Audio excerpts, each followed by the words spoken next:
Lovely. Thank you, Anna. Thank you very much. And a very warm welcome to you all this afternoon.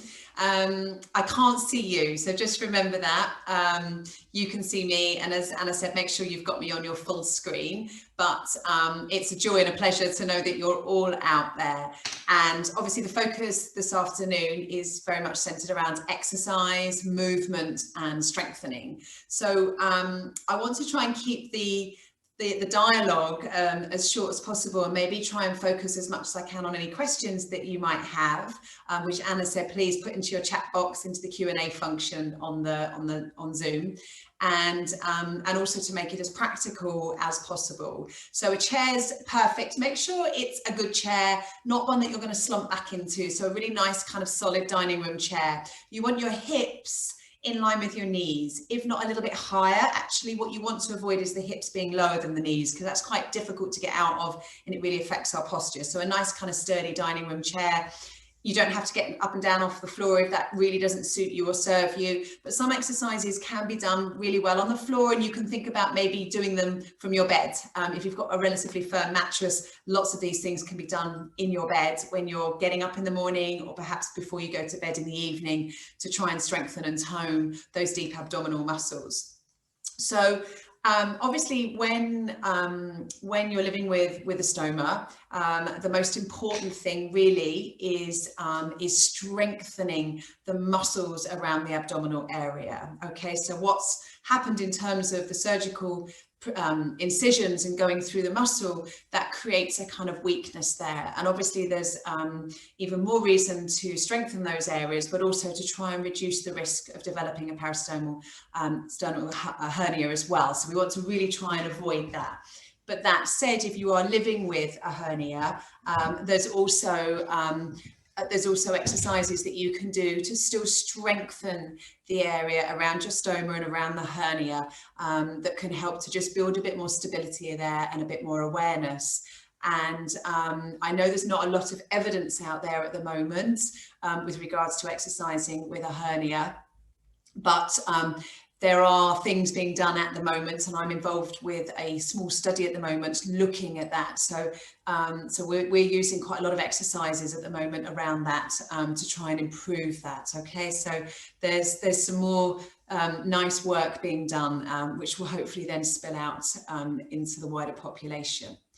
But we all know the benefits of exercise, so I'm not going to overwhelm or overtalk those, but actually the more we move, the healthier we are on many levels, not just in terms of managing our stomas, but just in terms of managing our health and well-being, and in terms of managing all the other systems in the body. And we know that exercise on a regular basis is fundamental for that, in terms of our heart, our lungs, our muscles, our bones, our joints, our nervous system, our digestive system. So it's an essential part of daily life. And it doesn't mean that you have to start doing huge amounts of exercise. In fact, I'm a big fan of just moving more and moving more often, particularly given the year that we've had, and physical activity has probably been reduced to a certain degree and services cut. And I know that that's impacted myself, my family, and also the people that I work with on a daily basis. So looking at ways and means in which you can be a bit more creative and make it a bit more palatable to be able to actually move your bodies a little bit more during the day, that's just a win-win situation for me. And it might be just 5-minute bursts here and there sprinkled in throughout your day. And it all adds up. So you might get to the end of the day and you've done 10 lots of 5 minutes. And actually that's quite a bit at the end of the day. And as long as you can try and add in some exercises that not just elevate your heart rate, but we want to think about strengthening certain muscles, strengthening our bones, increasing and improving our flexibility. We know that as we get older, we get a bit more creaky and we end up bringing things down from top shelves, and we don't want to do that. In fact, we want to move them higher up and encourage ourselves to stretch and encourage our posture to be better. Because generally when we lose our posture muscles and we lose that core stability and that core connection, that's a lot of the reason why we tend to feel like we're kind of getting smaller and a little bit more hunched over. So posture strengthening exercises, back strengthening. And as I said, those deep core muscle strengthening exercises are super essential for our stoma, but also for our general fitness and well-being. So in terms of abdominal strength and stability, the most important thing to begin with is breathing. All right, so the most probably underrated thing that we tend to just take for granted and we don't focus much on is the way we breathe. And actually the way we breathe is really significant in the kind of core connection and core awareness we're going to have, because our diaphragm is our major breathing muscle. It's 70% of the breathing muscle that we use in order to be able to respirate, in breathing in and breathing out. But it's the lid. It's the lid of our core muscles. So I'm just going to have a bit of a jiggle around here in terms of how I'm sitting. So when so you might want to kind of just practice and come in with me now, because I thought what we could do is really just begin by breathing in and breathing out nice and deeply. So wherever you're choosing to be, I'm just kneeling on a pillow on the floor. You can sit yourself on a nice chair, push yourself right to the front of the chair so you're sitting up nice and tall, okay? If you need a bit of extra support at the moment because you're fresh out of surgery or anything like that, then by all means pop a couple of cushions behind you to just bring you up nice and tall. We want to avoid the kind of slouching down. All right, so bring yourself up nice and tall, perch on a pillow if need be. If you're seated, have your feet on the floor. If you're sitting, kind of kneeling or cross-legged, just make sure again that your torso is nice and alert. And just try and just relax your abdominal muscles for a moment, all right? And just breathe in and out through the nose, just to bring that connection, bring that awareness to your breathing. So breathing in, breathing out. Try to relax your shoulder blades as you breathe in. Relax your abdominal muscles and try and just relax all through the torso. And then if it feels comfortable for you, you can place your thumbs at the back of your rib cage and your fingertips around the front. So you're kind of hugging yourself there. If you find that makes your shoulders come up and it causes too much tension around your shoulders, then maybe just gently give yourself a little hug and place your hands softly around the rib cage. If that feels too uncomfortable, one hand on the chest, one hand on the belly, or two hands on the belly. And I want you just to begin by breathing in for a count of 2 or 3 through the nose. And as you breathe out, I want you to breathe out as if you're blowing out candles on a cake. And I want you to keep that breath going out as long as you possibly can. So really purse the lips. So we take a breath in for 1, 2. As you breathe out, 1, 2, 3, maybe a little longer. And then breathe in again.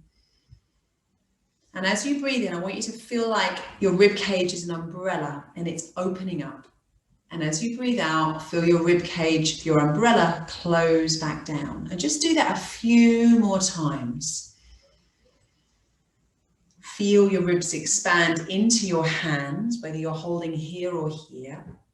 As you breathe out, feel your ribs drop down and in towards the body. Now, you might find you don't have a huge amount of movement here, okay? You might find these are really tight and a bit unresponsive, okay? So maybe just leaving one hand there or 2 hands on the lower belly. And try to breathe in, feel your belly swell. And then as you breathe out, I want you to draw all the air out. And as you breathe out the last little bit, I want you to tighten the tummy muscles, these low muscles, and draw them in towards the midline. Breathe in again. And then breathe out, just gently draw the low belly in. Don't contract your buttocks. Try to lift your pelvic floor muscles at the same time. And then breathe out. Feel like you're doing almost like a little imaginary belt inside your low belly and you're tightening it up a notch. So you're really starting to engage that low belly. And then again, breathe in. Nice big breath. As you breathe out, pull the low belly in, maybe lift the pelvic floor muscles a little bit as you do so. Think about lifting that sling up and in. So that is your diaphragmatic breathing, all right? So your diaphragm, beautiful, luscious, dome-shaped muscle, moves up and down. When we've had surgery, treatment, anything around the abdominal area, there's going to be a tightness there. There's going to be a guarding, a natural protection there. And the one thing we tend to do is we hold our breath, we guard that area. It's a really instinctive thing to do. So what we want to try and do is bring that awareness back in, strengthen that diaphragm again, get the muscles around that area working more efficiently so our lungs can expand, our ribs start to move in and out as they should do when we breathe in and out. And we don't breathe so much up here or in our neck and our shoulders, okay? We weren't designed to breathe up here, we were designed to breathe here. And also this starts to give everything a nice little massage. It's a bit like a washing machine. Your diaphragm kind of pulses up and down, giving all your internal organs a nice squeeze and a squish. So as you do those breathing exercises, you might feel some sensations, some kind of movement around the stoma. If you've got a hernia, you may well feel that as well, okay? So don't be put off, there shouldn't be any pain, but you might start to get some just more unusual sensations because actually you're starting to signal to your diaphragm to move up and down, and the effect that that then has is this shift, this wonderful change in intra-abdominal pressure. So we've already started to bring in that core awareness just simply by breathing, stopping these muscles working over time and getting these muscles, okay? The diaphragm doing the job it should, the ribs and the intercostal muscles doing the thing they should. So actually just by toning and improving our breath awareness and the way we breathe has an instant impact on that kind of core stability and core awareness, okay? So my advice, breathe deeply many times throughout the day, whenever you can, okay? Try to really focus on that because it'll just mean that your breath will just get stronger and stronger and stronger. Or do 20 breaths in the morning, 20 breaths in the evening. Try to avoid this. We want the shoulders down to stabilize the core. We want the diaphragm moving up and down. Place your hands at different parts of your body as feedback. So if you're struggling to breathe in around your stoma, maybe placing a hand around it, breathe into that space, and then as you breathe out, tighten the abdominal wall and breathe out and hold that contraction for the whole of your exhale. Lift your pelvic floor at the same time, soften, breathe in again. All right, so you're already doing that kind of deep core connection using your breath. All right, so that's the best thing you can do on a daily basis, repeated throughout the day. So that's our breathing. Then we want to come into the kind of more specifics of centering our core. All right, so when we've got an area of weakness around the abdominal area, we want to strengthen that muscle. We want to strengthen the area all around that and essentially protect our lower back as well. All right, so when we're weaker here, we put a lot of strain on the lower back. So when we start to strengthen here, we tighten up. We're essentially providing way more protection so we can exercise. And people living with a stoma, they can exercise just like anybody else. But if you haven't done anything for a long time, you're returning to something that you've done a while ago, or you want to try something new, there's no reason why you can't exercise. In fact, it's the most important thing that you can do. You just have to build up super slowly, chat things through with your medical team. Obviously, don't start doing something that you've never done before. Get the core awareness, get some core connection, strengthen those muscles, and you can, really, the world is your oyster. You can do anything. I've worked with people with stomas and with hernias who do long distance running, mountain hiking, triathlons.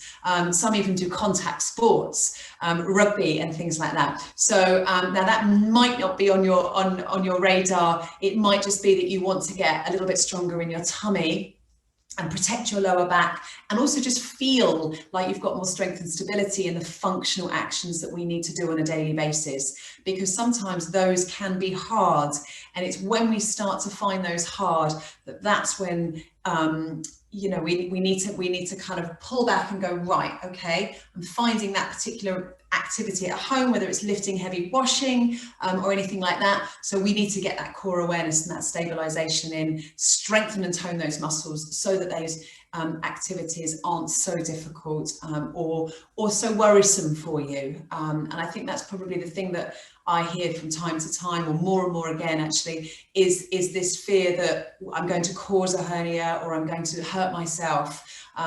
So what I can do is I can certainly signpost everybody to lots of really good core strengthening videos, but I thought it'd be really useful for us to run through some at the moment that we can demonstrate. I can demonstrate and you can follow along at home. And as session is being recorded, you can press replay and go through them again. So we've talked about breathing. We're going to get down and do some kind of core centering now. And obviously, when it comes to exercise, as I said to you, it's like it's a medicine. It's a really great medicine for our bodies and our minds. Just make sure you dose it according to your individual needs and your individual abilities. If you can get someone to help you, even the better. But I know at this particular time, it's not that easy. There's not a lot of support out there. But just make sure that you're always safe, no pain, and just build up slowly. It's like anything new. You build up slowly so that you can monitor your progress and just, take it nice and carefully so that you don't injure yourself. All right, hydration, really important. Just as exercising with a stoma is so vital, so is making sure that you're really well hydrated. Obviously, important things are making sure your pouch is emptied before you do anything, and making sure that you haven't had a meal beforehand as well. So just the obvious things. But I just thought I would just to re-mention those as well. If you are obviously quite fresh out of surgery, hopefully you will have received some really good and supportive information about what to do and what to avoid for those very early weeks, particularly for the kind of first 12 weeks. But there's still a lot of very gentle core strengthening work that you can do even in that time, just to really re-engage those deep tummy muscles and help mobilize the area as well so that you don't stiffen up too much. All right, okay, so let's bring ourselves to seated position. So I'm just going to jiggle my space around. So I've got myself a nice kind of solid dining room chair, and I might just have to move my camera a little bit.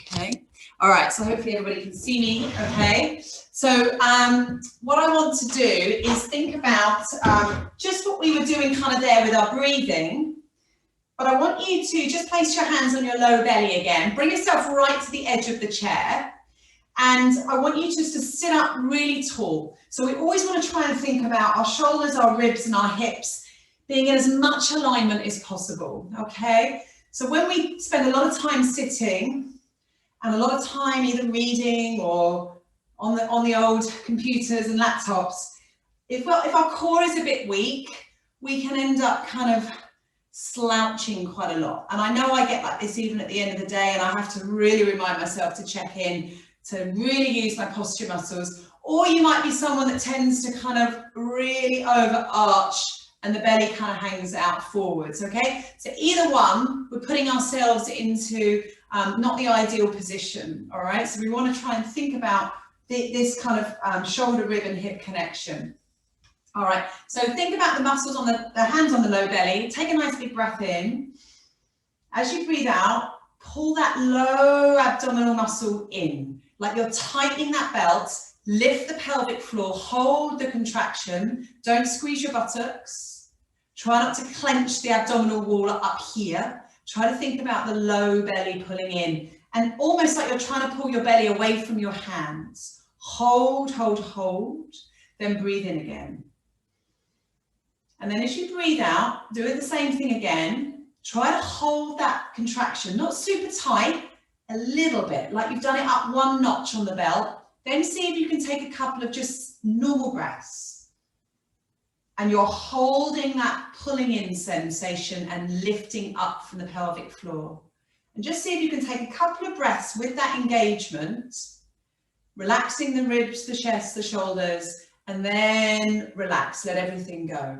So you might find that it's a struggle to hold it and then breathe normally, but that's what you want to kind of build up to. Contracting it, squeezing for the exhale, play around with that, and then you want to think about drawing the muscles in the low belly, lifting up your pelvic floor as if you're trying to stop yourself breaking wind, stop yourself having a pee, lifting and squeezing up and in, and then seeing if you can just take a few normal breaths in that position, keeping everything slightly engaged, and then relax and let go. So then you're starting to really build stamina and tone in those muscles, all right?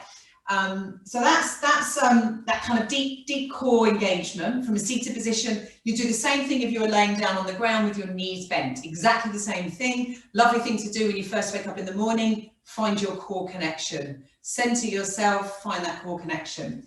Then I want to start thinking about that pelvic tilt, okay? So when I think about pelvic tilt, I'm just gonna take my top off so you can see more of my t-shirt, okay, my body. So I want you to think about a gentle rocking of the pelvis. So all we're doing here is tipping the hip bones forwards. And as I do so, I create a little bit more of an arch in my lower back. And then as I breathe out, I'm drawing my belly in and up, and I'm trying to just lengthen my lower back. And I'm really hugging my belly in, and my hip bones lifting up. So it's a small, smooth movement as I rock forwards. Visualize your pelvis like a bowl. As I rock forwards, whatever's in my bowl tips out the front. As I rock back, draw the abdomen in, and the lower back tips back, and whatever's in the back falls out. So you're moving between one range of movement and the other. Sometimes it's quite nice to have your fingers on your hip bones and your thumbs on your lower ribs, okay? So you've got that rib-hip connection. As I tilt forwards, the space between my ribs and my hips has got a bit bigger, okay? It's got a little bit bigger.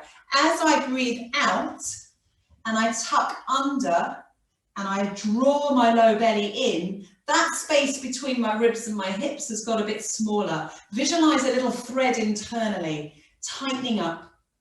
As I breathe in, the thread relaxes a little bit. As I breathe out, ribs, hips come together, that golden thread tightens. Good, lovely. And then bring your pelvic floor in as well. Breathe in. As you breathe out, lift the pelvic floor, draw the low belly in, feel the rib-hip connection. So you can do the same thing laying on the ground, all right? So if I demonstrate this laying on the ground, you can do this from your bed in the morning, in the evening, all right? It's so important for that deep core connection, but also for releasing tension in our lower back and really firing up our tummy muscles, okay? So if I bring myself down, you can either watch or just join me on the ground. Your knees are bent, your feet are flat on the floor, hip width apart. Try not to have them too far away. Places quite a strain here. And if they're too close, too much in your lower back. All right, so find that nice comfy position. And you're going to do the same thing again. I'll just put my arms out here so you can see me. So as I breathe in, my pelvis slightly rolls forwards. There's a little arch here. I can almost slide my, well, I can slide my hand.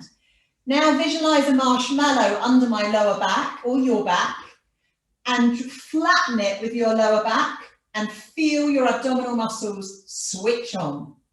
Try not to squeeze your bum. Try not to brace too much in the core. Think about that low belly belt tightening. Breathe in, release the marshmallow. Feel the lower back lift. Exhaling, squish the marshmallow, soft buttocks. Breathe in. The lower back contracts. As you breathe out, the lower back releases. Contract your abdominal wall. It might help to put your hand around your stoma or around your low belly. Just get that little bit of feedback, that little bit of security. And it doesn't need to be a massive move. You don't need to be tipping massively. You might find you're a bit stiff in the hips and the lower back. So it may be that this is quite tricky. Your pelvis isn't rocking too much. So again, just build on it nice and slowly. Make sure you're breathing, no tension up here in your jaw. So as you breathe in, think about a marble place coming down towards your pubic bone. As you breathe out, squish the marshmallow and the little marble pops into your belly button and draw your belly button inwards. So really squeezing those central muscles, okay? So again, pelvic tilt, pelvic centering. At absolutely brilliant for really starting to get that deep core connection, and really lovely and nourishing for the low back as well. So my advice for that, 12 to 15 repetitions every day if you can, or doing a few in the morning when you rise, a few in the evening when you go to bed. Lovely thing about pelvic tilting when you do it with your diaphragmatic breathing is you're using your diaphragm, the lid of your core, and then you're using those low belly muscles, and you're using your pelvic floor muscles. So your core has a top, a bottom, and you have transverse abdominis and oblique muscles around the sides of your body, which are like the sides of your cylinder. So you've got this wonderful cylinder of support that kind of keeps us strong and keeps us upright, okay? So those are really lovely, and that lovely back and forth moment, that kind of intra-abdominal pressure that you're creating is also nourishing for our lymphatic system. And when you combine it with deep breathing, it really helps to flush the lymph back up towards the heart. So it can be very, very cleansing for your lymphatic system, which is obviously an integral part of your immune system and keeping us well. So we shift a lot of stagnant fluid as well as mobilizing and getting those core muscles engaged. All right, so those are your deep pelvic centering. Those are your kind of, I know I'm whizzing through these, and I will send videos to follow so that you can practice at your leisure and build up. So we've got that lovely deep core connection. You can practice it any time, standing, waiting for the kettle to boil, all right? While you're watching TV, sit on the edge of a nice upright chair. There's lots of things that we can do in those moments in the day when we just kind of stand around staring at our phone, or download the exercises onto your phone and just practice them. The core exercises I'm going to send you, specifically designed for people living with a stoma, they take 2 minutes per exercise. So if you think how many times you pop the kettle on, or you do something else, you're waiting for something to come in, you can just do a set of exercises. What we want to try and do is build up to doing maybe 10 to 12 repetitions of each exercise. All right, so it might be that feels too much to begin with, and you do maybe 4 to 6. That's fine. We start somewhere, and then you build on and you build on. When you've managed to get 10 to 12 repetitions of something, you may then want to take a little bit of a break and then do another set of 10 to 12. And that's when you're starting to build stamina. So you're switching them on, you're getting them to work, but then you start to build actual endurance and stamina in those muscles, much like we do when we lift a weight. I know this is only a tennis ball, in our bicep, okay? We're working this lovely muscle here, really important for kind of pulling things. But obviously, when we've done it a few times, it's really easy. So you want to go up and lift a higher weight. And it's the same with your core muscles. You want to start doing more repetitions to test the stamina and the endurance of those tummy muscles, all right? Start low, build up, build up, build up. All right, so that's kind of how it works with regards to exercise, no different for your core, all right, as it is for the rest of your body. When it comes to lifting, so if anybody's got any worries about can I lift with a stoma, absolutely you can. Again, get some medical, just get the all clear from your team. But yes, you can lift, because functional activities around the house generally mean we have to lift things. From heavy washing to children, grandchildren. So what's important, again, you build up the strength, you build up the stamina, you get that core awareness so that you lift properly. The most important thing when you've got a stoma is when you do lift something that's a little bit heavier than normal, don't hold your breath. When we hold our breath and we lift at the same time, it creates more intra-abdominal pressure. We don't want that. Then that places you at risk of a hernia. So really just little tiny things just to remember that, you know, if you're lifting something kind of heavy, breathe. Take a breath in. As you breathe out, engage your core belly and lift what needs to be lifted. So there's also support garments, which I'm assuming some of you may or may not be wearing, and which are just fantastic items of clothing to help support you throughout your day, and to help you feel a bit more guarded, a bit more protected in that area, which is terrific, particularly if your day is busy and you've got a lot going on, and you just want that little bit of extra protection.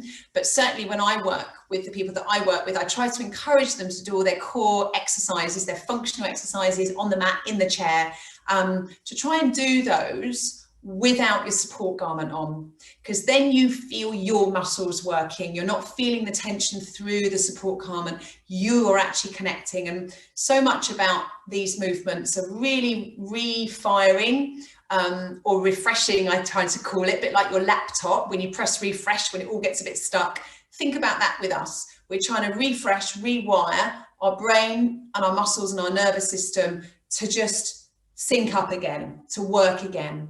And more than often, through trauma, through surgery, through things like that, we get what's called motor sensory amnesia, right? So that could be a postural habit that you've had, holding a child all the time, sticking your head on one phone like this, which my mum always used to do, and thankfully we don't really have to do it now. But our bodies just develop what's called an amnesia because they get very programmed into being like that, okay? And certainly through surgery and trauma and things like that, that's when that can happen. So taking your support garment off to try and work through those very gentle but really good strengthening core exercises just allows you to really connect deep inside with those lovely deep tummy muscles. So that would be my advice, is certainly to do that. And certainly the people that I've worked with recently on this new study, and I did a trial a couple of years ago, people were really acutely aware that it worked better without the garment, and then they can still pop their garment on when they're going off and being more active.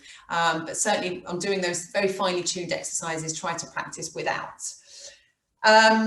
Right, okay, so let's move on and let's do the exercise we were just doing on the chair. So I'm going to maybe probably get up and down a little bit today, so I apologise for that. But I just want to make this so that it's accessible for everybody, whether you want to sit or stand or lay down. So this particular exercise is, you can do it standing or you can do it seated. So I'm going to show you both. All right. Make sure you can see my feet. Okay. So sitting up in that nice tall position. Again, think ribs, shoulders. Sorry, those are your ribs, those are your shoulders and your pelvis. And think about drawing the crown of your head to the ceiling. So more than often, because of the nature of tech, we tend to sit with our heads down all the time. We're always down. So think about trying to draw your jaw, your skull back into space. So the chin is parallel. And again, we want to try and have the ears and the shoulders as in line as we can, and try to reduce too much forward head. Because as the head comes forwards, you can see what happens. The shoulders round and then the upper back rounds, and then suddenly we're kind of really compressing the abdominal wall as well, and everything gets really squidged inside, and then it's really difficult to breathe, all right? So when we're in this position, try taking a deep breath there. You just can't. When we sit up tall, there's room and freedom for our rib cage and our diaphragm. So I want you to find that pelvic centering. Feet flat on the floor, knees over your ankles, sit up nice and tall. Relax your bum, just relax your bum for a bit. Draw the low belly in. Imagine there's an internal brace just tightening all the way around here. And then just keep that little brace, keep that little brace, keep that little connection, everything relaxed up body, up the top. And then take a breath, take a nice breath in. As you breathe out, I want you to hover the left leg off the floor and just hold it there, keeping everything steady. Take a breath in. As you breathe out, lower it with control. Breathe in again. As you breathe out, tighten that low belly. Hover the foot 10 centimeters off the ground, but use your abdominal muscles. Nothing changes here, nothing. Slowly with control on your exhale, lower it down. Same again, breathe in, breathe out. Breathe in, slowly with control, breathe out, lower. So as you can see, these are really slow exercises. I'm not just doing this using my hip flexors, all right? I'm trying to really work from my low belly. Of course, my hip flexors are going to switch on a little bit, but while I hover it there, I'm drawing in my low belly. I'm lifting my pelvic floor. So I'm stopping myself breaking wind, trying to stop myself mid-stream of urine, but only ever do that in an exercise, not in real life. And then I slowly, with control, let it go. So again, 8 to 10 repetitions on each leg, all right? And you should really feel these are the muscles really controlling it. And as you can see, my back, I'm not doing this. I'm not seesawing, I'm right on top, nice and tall. Maybe place a hand here and here, and think about tightening that internal belt. drawing the abdominal muscles in and up, okay? So again, and you can do that from a standing position, same kind of thing. Put that kettle on, stand nice and even, breathe in. As you breathe out, hold on if you need to. Doesn't matter, I'm not asking you to get right up here. I want you just to hover and really pull in from the low belly. As you breathe out, slowly with control, lowering it down, all right? So you can adjust and adapt that, doing it either from a standing or from a seated position. You can even do it down on the mat, all right? So you can even perform that exercise in bed every morning, laying yourself down. Again, find that middle ground, a little bit of pelvic tilt centering. Find the middle ground. Take a breath in. As you breathe out, scoop the heel in towards the bum, and then you just bring the knee over the hip. Take a breath. As you breathe out, you slowly, with control, let it go. Next side, scoop the heel in, bringing the knee just above the hip. Hold, breathe in, exhale with control. A little tip I like to give people is think of your favorite drink. Could be gin, could be tea. You want to place a tray across your hip bones. One drink on one drink on the other. What we want to try and avoid is really, as we move, don't tip those drinks. Don't tip the drinks. The drinks stay steady and we lift with control and we lower with control. You might get a little shaking in the leg, and then my drinks are still there, laying across my hip bones, okay? So it's not about how far I can lift my leg, how quick I can do it. It's super slow and really connecting the right kind of pathway between our brain and our abdominal muscles. And essentially what we want to build up is that stabilization around our stoma that then allows us the freedom to go off and really enjoy other exercise. I don't feel like I want to get you too caught up on all it's got to be about is core strengthening, core stabilization, but it's a really good foundation and it will give you that heightened sense of protection and just that realization of, gosh, I feel tighter there, I feel more in control, I'm breathing better. I feel like I've almost got like my own support garment on, but it's an internal one. And hopefully that'll free you up to then wanting to go off and explore lots of different exercises, whatever that may be, swimming or jogging or cycling. You know, there's so many things we can do now, or yoga or Tai Chi or Zumba. I mean, there's just, you know, there's tons and tons and tons of stuff. And what I want you to do is feel like you've got, you've almost got that internal safety belt on, and feeling just more confident and more in control there, so that you can go off and be active and enjoy the activities that you like. And it might not be a sport, it might not be something like that, it might just wanting to feel you've got a bit more stability and a bit more control in being busy in the house and doing you know, the necessary functional tasks that we do on a daily basis. So let's see what else we could do. Right, let's do a bridge exercise. And again, this can be done in your bed in the morning. It's a lovely thing to do before you go to bed, before you rise and before you go to bed at night, is to again bring yourself back down into this position. So you're going to find that core connection, take a few lovely deep breaths.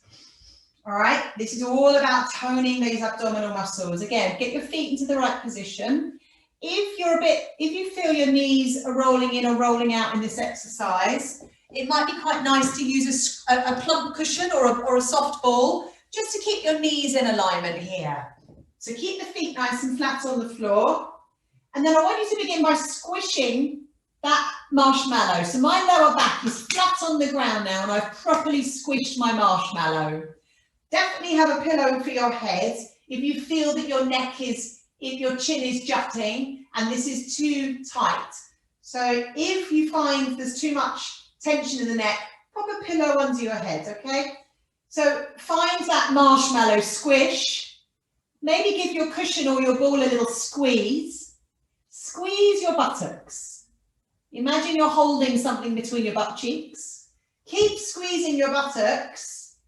Push your feet into the floor and see if you can lift up off the ground.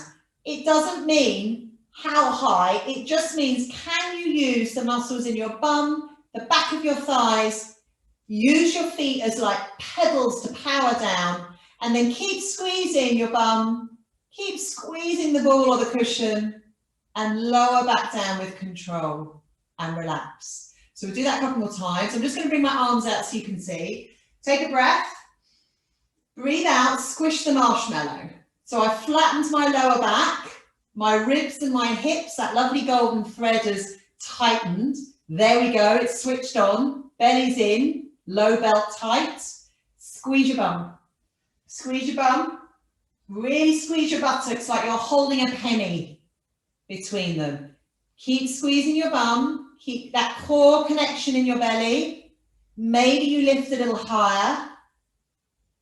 Doesn't matter, maybe you're only a couple of inches off the ground, but keep squeezing the bum, keep the belly in, a little squeeze of the ball, and relax, okay?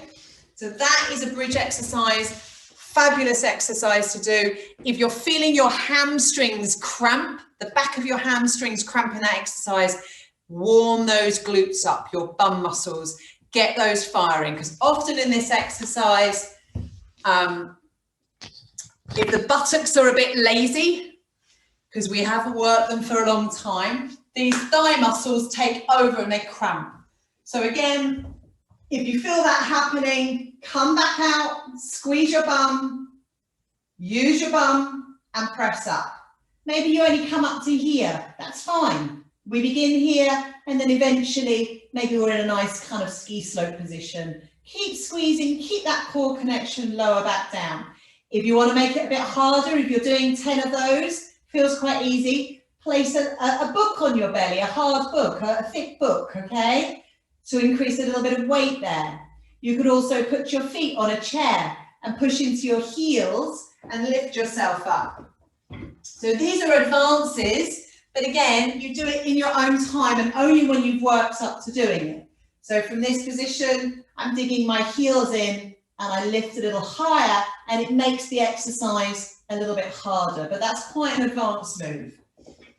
If you feel your bottom muscles have got very weak, it's really important to try and strengthen your buttocks. Our bum muscles they are part of our core, but they're like our helpers, they're like our recruiters, they're like little excuse me, they're just helpers, but they're so essential for posture. And when we lose the strength in our buttocks, we find functional exercises really difficult as well. They're the biggest muscle groups in the body, and when we sit for a lot of time, these bum muscles just literally disappear, and it can lead to all sorts of posture problems and pain in our lower back because all the wrong muscles are doing the wrong job, all right? So a lovely exercise that I absolutely love is a buttock squeeze, and you can do these anywhere. Sitting in your chair in the evening, sitting at your laptop during the day if you're working, laying in your bed first thing in the morning. And what you want to do is literally sit on the edge of the chair or lay down, and I want you to squeeze your bottom as if you're clenching your buttocks together. Hold, relax. So as you can see, when I squeeze here, I almost lift up off the chair. Not only a little bit, but I kind of lift up. So squeeze, hold, and relax. Buttock contractions, 30, 3 sets of 10.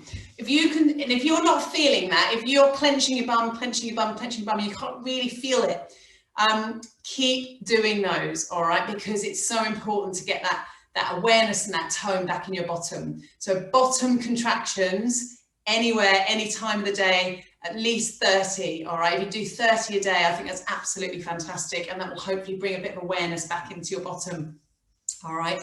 Try to visualize squeezing something between your bottom.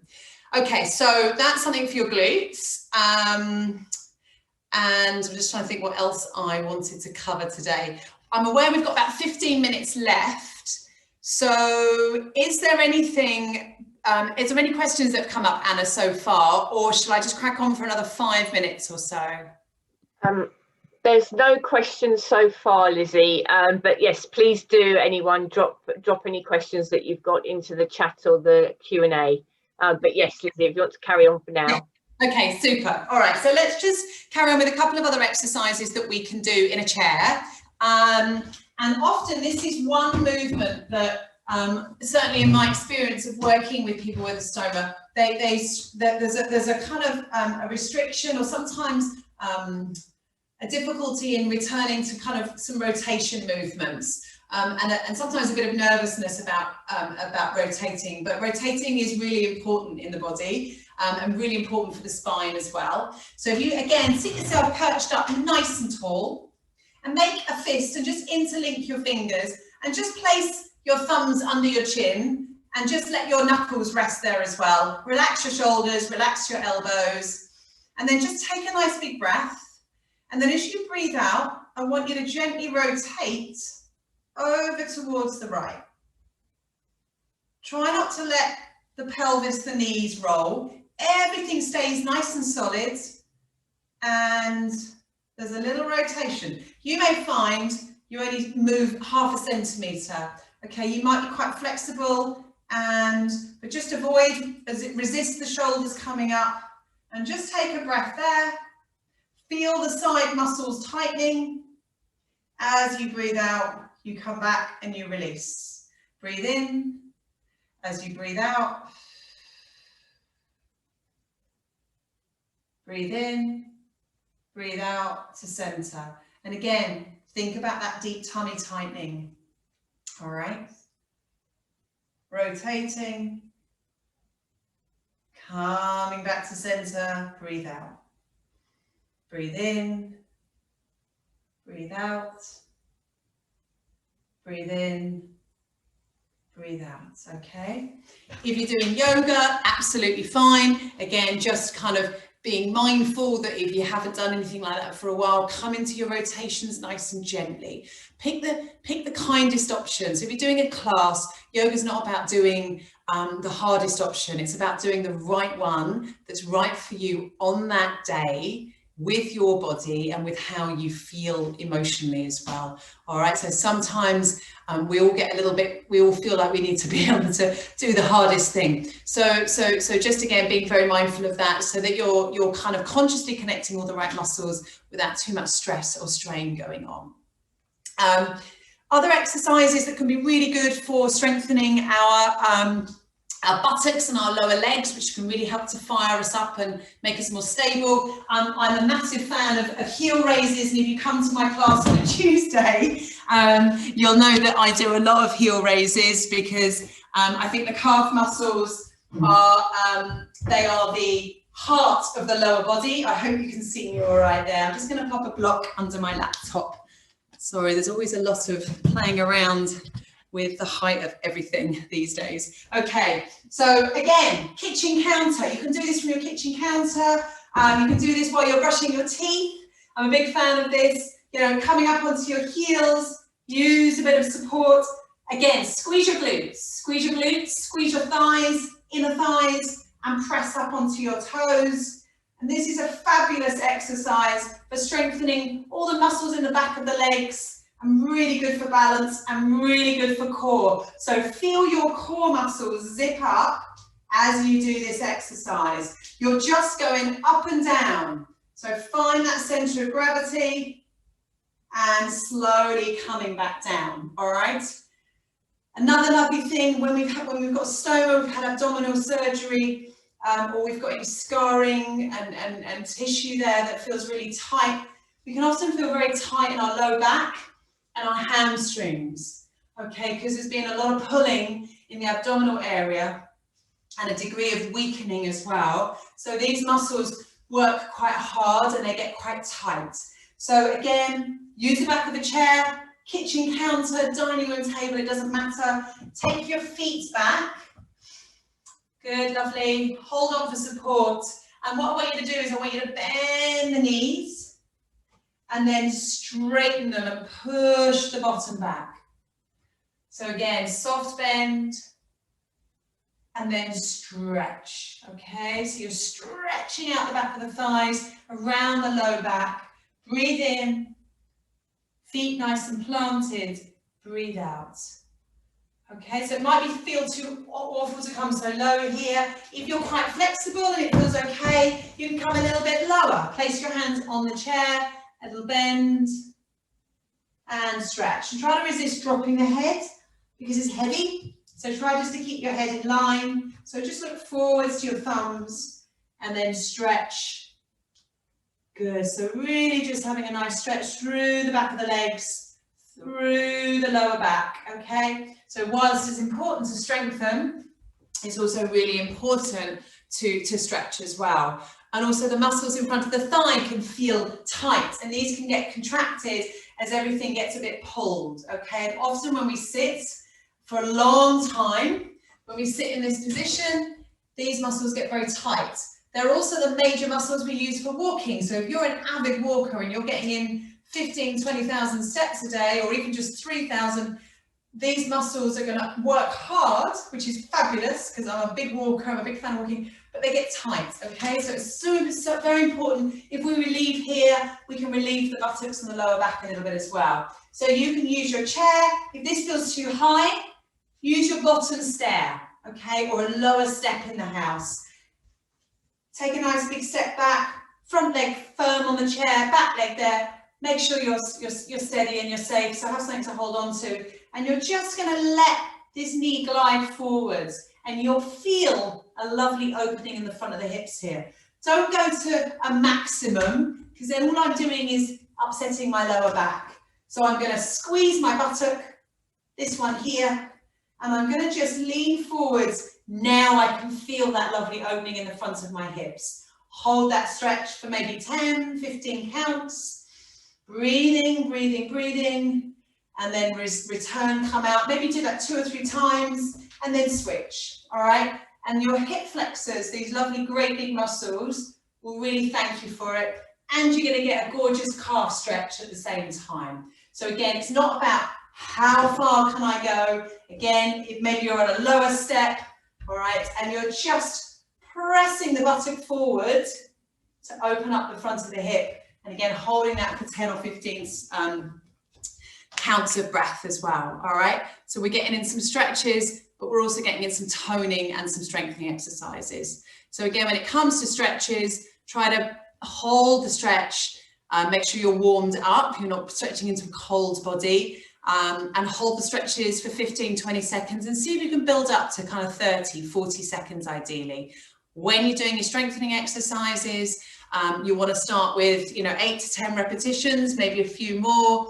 Once you've got that tone, that connection, building up to maybe a second set, maybe even a third set, okay? Those buttocks contractions, 3 sets of 10 every day if you feel you've got very weak glutes, okay? Particularly if you find a bridge exercise very, very hard, all right? In terms of other exercises, as I said at the beginning, anything really, as far as I'm concerned, as long as you're not diving into something brand new, and you're just you're making sure that your body responds well to whatever exercise that you're doing. Obviously at the moment we are a bit restricted until things open up, so walking is still to me just the best way of getting our bodies moving, and it's free and we can just get out and do it. But if you can introduce some other exercises to kind of raise your heart rate, get your lungs and your heart working a little bit more efficiently, that's also fantastic. If you want to start lifting any weights, you can begin with the things in your kitchen cupboards, cans of beans, bottles of water. Make sure they're symmetrical, you've got the same weight in each hand. I'm a big fan of resistance bands, particularly at home when we don't have a lot of room, and we also don't want lots of weights maybe around the house. These are really cheap as chips, and they are fantastic. They offer resistance, so you can do upper body exercises with these, core exercises and lower body, and I'd be really happy to send examples of that to anybody as well. As I said at the beginning, I'm going to send some links to some really good websites and YouTube channels where people are really have a very, very good sound knowledge base, and the videos have been designed specifically for people either with prolapses or pelvic floor problems or surgery, abdominal surgery and stomas. So they're very, very good quality, very good quality. Things to avoid. I try to say nothing, because I think all movement is just fabulous, whatever you choose to do. Just be kind to yourselves, and as I say, slow and steady so you can build up. The other thing I try to be cautious about is kind of things that create a huge amount of intra-abdominal pressure. So if planking, which is a very, very fantastic exercise, but it's, unless you're very, very strong and fit, it's often one that's executed really poorly. So I would not do that unless you've got amazing core stability and core control. I would modify it hugely, and you can still get the same benefits and reap the same rewards, but safely, and reduce the risk of too much tension through that area. What else? Are there any questions? I guess we've got a couple of minutes to go. So if there's any pressing questions, do pop them into the chat box now. And I'm just trying to think if there's anything that I might have missed. So I'm browsing down at my notes that I made. But essentially, for me, it's really about building up that core stability, that core awareness, so that whilst you've got your support garment on, you're developing that internal support as well. Obviously, it's also about having the right pouch and making sure that everything's working well with your stoma as well. And obviously, if you're having any difficulties there, then do go back to your stoma nurse or your medical team. And obviously, it's managing any other side effects or any other symptoms from any other treatments that may be going on as well, and making sure that your exercise and your movement choices can pattern in with this in a very kind way, but also in a way that you get the benefits as well. Great, thanks, Lizzy. There's no questions come in, so if you don't have anything quickly before we finish, then now is your chance. I've just dropped into the chat box the link for the Overcome Stoma group, support group. So I know most of you actually who are here today do attend the group, but for those of you who don't, it's a really friendly and supportive group for anyone with ovarian cancer who also has a stoma. And we meet on the third Wednesday of every month, 11 AM to 12:30 PM. And so the next meeting will be the 16th of December. Everyone is welcome. As I say, it's a really friendly, lovely group facilitated by one of our members who has a stoma herself, and often we have a stoma nurse join us as well. So do come along to receive support, ask questions, anything at all. We'd really like to see you there. And I'll just do a final check. Nope, still no chat. I mean, sometimes questions pop up once these sessions end, and you've had time to kind of think things through and think, oh gosh, why didn't I ask that? And absolutely, just fire it across to me. The other thing is a tennis ball can be really, really helpful as well. If you feel like you've got tension around your lower back, which I know sometimes a lot of the people that I work with and I think we all carry a lot of tension in our lower back regardless now. And I love a tennis ball. Get up against the back of a wall, use a wall, pop it into your lower back, and just soften your knees and give your back a really nice massage using the tennis ball. All right, and you can sometimes just get into those areas that just feel a little bit tweaky, that feel a little bit over switched on. So if you do feel that, grab a tennis ball and really get into the kind of myofascial areas in the body as well, and it can just try and help relieve things there. But essentially, it's just really helping just to get that real core connection. And it's so important for our posture and for our kind of just being able to sit up nice and tall and breathe really efficiently as well. But other than that, exercise, one of my patients once said to me, the only bad workout is the one I don't do. So, and it doesn't need to be a proper workout. It could just be not doing that walk that you said you were going to do. And so movement, activity, just little bits as and when you can, and just finding something obviously that you really enjoy. It's really important. Great, thank you, Lizzy. And we've just had a comment come in saying it's really interesting, and thank you. Oh, that's very, very kind. Thank you very much. Well, look, if anything else comes across, do pop it across to me. We will do, absolutely. So do get in touch, everyone, and yeah, any questions at all, we'll forward them to Lizzy, and there'll be information to follow up, as Lizzy mentioned. Brilliant, and I'll send those links across to you by tomorrow. Great. All right. Thank you ever so much, Lizzy, and thank you everyone for attending. All right, thank you, Anna. Have a lovely afternoon, everyone. Bye. Bye.